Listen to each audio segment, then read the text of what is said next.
जब हम बात करते हैं सनातन धर्म की या फिर जिसे हम कहते हैं हिंदू धर्म, कुछ लोग इसे वैदिक धर्म भी कहते हैं, तब हमारे मन और मस्तिष्क में ईश्वर के बाद कुछ आकृतियां उभरती हैं जिन्हें हम कहते हैं संत। और इन संतों में भी कुछ उपाधियां होती हैं।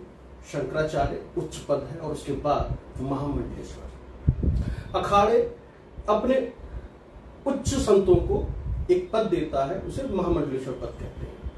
ये महामंडलेश्वर आध्यात्मिक ज्ञान तपस्या के जरिए आध्यात्मिक या धार्मिक मार्गदर्शन करते हैं समाज का, कि आपको अपना जीवन सनातन धर्म के अनुसार कैसे जीना है। ये बहुत महत्वपूर्ण होता है।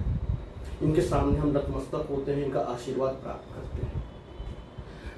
इसी क्रम में आज मैं बात कर रहा हूं गाजियाबाद के अंदर श्री श्री 1008 अनंत विभूषित ब्रह्मचर्य दीपक चित्रगुप्त जी महाराज से। समझेंगे उनसे सनातन धर्म क्या है, महामंडलेश्वर क्या है, क्या अवधारणाएं हैं, और आपके ज्ञान को बढ़ाने की कोशिश करेंगे और आपको एक आध्यात्मिक मार्गदर्शन मिलेगा महाराज जी से। आपका बहुत बहुत स्वागत है ब्रह्मचार्य दीपक चित्रगुप्त जी महाराज। थैंक यू, नमस्कार।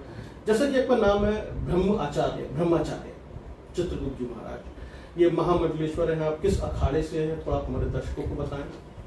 ब्रह्माचार्य दीपक चित्रगुप्त जी महाराज ये मेरे को अखाड़े के द्वारा दिया गया नाम है, जो कि मेरे पट्टाभिषेक के बाद जो मेरा गुरु द्वारा नामकरण किया गया उसमें है। ठीक है। श्री श्री 1008 ये अनंत विभूषित, ये मेरी सम्मानीय पदवी के साथ में ठीक है जुड़ा हुआ है। अब महामंडलेश्वर, जैसे आपने कहा कि सनातन धर्म, हिंदू धर्म और वैदिक धर्म, तो बेसिकली अगर हम देखा जाए तो हमारा वैदिक सनातन धर्म है। ठीक है, ठीक है, खाली सनातन धर्म नहीं है, वैदिक सनातन धर्म है जी।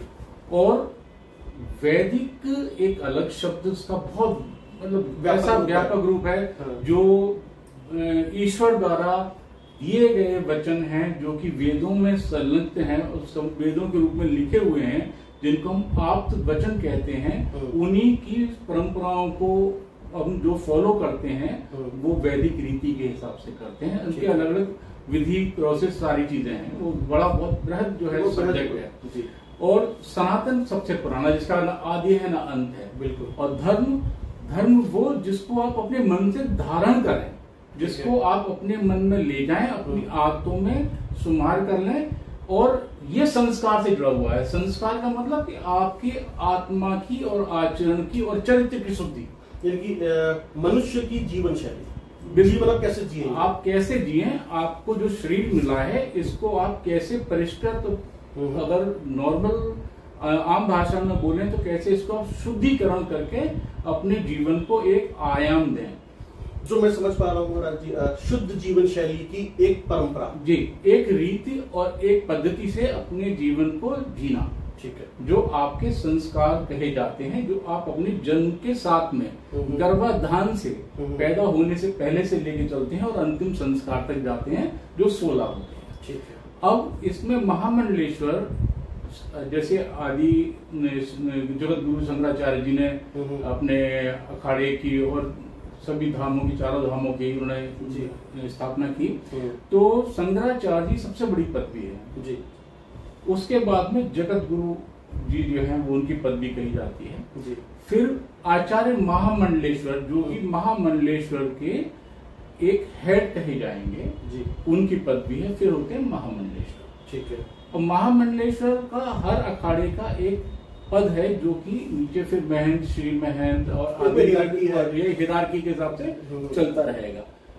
उनका सबका धर्म के प्रति एक, आप कहें कि उनकी एक रिस्पॉन्सिबिलिटी है, जिम्मेदारी है कि वो अपने धर्म को, वैदिक धर्म को, सनातन धर्म को किस आयाम में, किस रूप में आगे बढ़ाएं और समाज के लिए एक नई दिशा अपने तप से, ज्ञान से दें। जो मैं समझ पा रहा हूँ और हमारे दर्शकों को समझना चाहिए, नई दिशा मतलब नई ऊर्जा, नया रास्ता, समाज का नव निर्माण।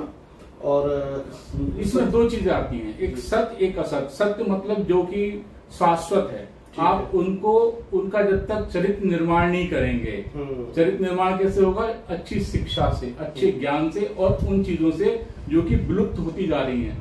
आज हम धर्म की जब बात करते हैं तो सिर्फ मंदिर में जाके पूजा और कुछ मंत्र और आरती और प्रसाद चढ़ा के आ जाना, जबकि ये इतना व्यापक है। हम अपनी संस्कृति को, अपने धर्म को भूलते जा रहे हैं, जिसकी वजह से अब संतों की, मुनियों की, ऋषियों की ये एक नैतिक जिम्मेदारी हो गई है कि आम व्यक्ति को, जो कि इनसे दूर होता जा रहा है, वो पश्चिमी सभ्यता की ओर उज्जवलता होता रहा है, बढ़ता जा रहा है, अग्रसर हो रहा है, उसको अपने धर्म में नैतिकता की ओर लेके आए ताकि वो चरित्र निर्माण कर सके, देश के लिए, धर्म के लिए, समाज के लिए, परिवार के लिए सोच सके। ठीक है महाराज जी, अभी हाल ही में हमने महाकुंभ का आयोजन किया है, सभी लोग गए थे। सनातन धर्म में जिसकी आस्था है, जो हिंदू है, वो वहां गया, पूरी दुनिया ने देखा। मैं थोड़ा सा आपको कुछ और दूसरी तरफ लेके जाना चाहता हूँ। अभी तक हमने देखा कि कोई भी व्यक्ति है, वानप्रस्थ चला गया या संन्यास ग्रहण कर लिया तो सन्यासी हो गया, ये वानप्रस्थ चला गया। लेकिन हमारा जो इतिहास है सनातन धर्म का, जितना हमने पढ़ा है, मैंने पढ़ा है, हमारे यहाँ गुरुकुल परंपरा थी, ऋषि मुनि हुआ करते थे, उनके बच्चे हुआ करते थे, चाहे उसमें आचार्य द्रोण भी शामिल हैं या वशिष्ठ भी शामिल हैं, विश्वामित्र भी शामिल हैं, बहुत सारे आचार्य हुए हैं, ऋषि हुए हैं, उनकी एक आश्रम है, बच्चे हैं, परिवार है, पूरा होता था। हम कहते थे गृहस्थ सन्यासी या गृहस्थ एक आचार्य। तो जैसे अब आप हैं या दूसरे ऐसे महामंडलेश्वर हैं, एक और महामंडलेश्वर हुए थे, मैं उनको भी जानता हूँ, वो पारिवारिक